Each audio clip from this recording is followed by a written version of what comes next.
तर उद्धव ठाकरेंनी आम्हाला हिंदुत्व शिकवू नये असं नवनीत राणा यांनी म्हटलेलं आहे। ठाकरेंची पंतप्रधान मोदींवर बोलण्याची लायकी नाही अशीही टीका नवनीत राणा यांनी केली आहे।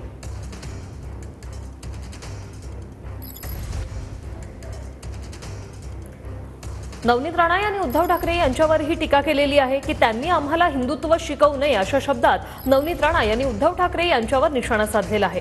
एवढंच नाही तर ठाकरेंची पंतप्रधान मोदींवर बोलण्याची लायकी नाही असंही त्यांनी म्हटलंय।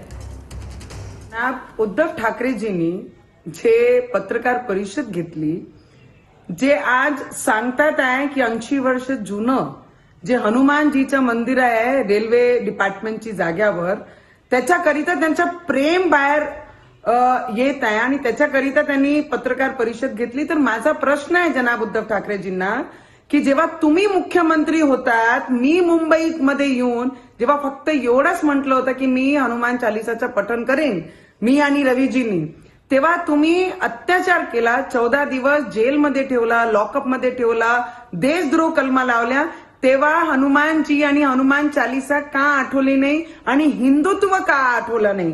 आज विधानसभाचं असं उत्तर या महाराष्ट्राची जनताने आपल्याला दिलं, तेव्हा आमचा झेंडा आणि आमचं हिंदुत्व, अरे आपली लायकी नाही आहे आमच्या देशाचे प्रधानमंत्रीजी बद्दल बोलायची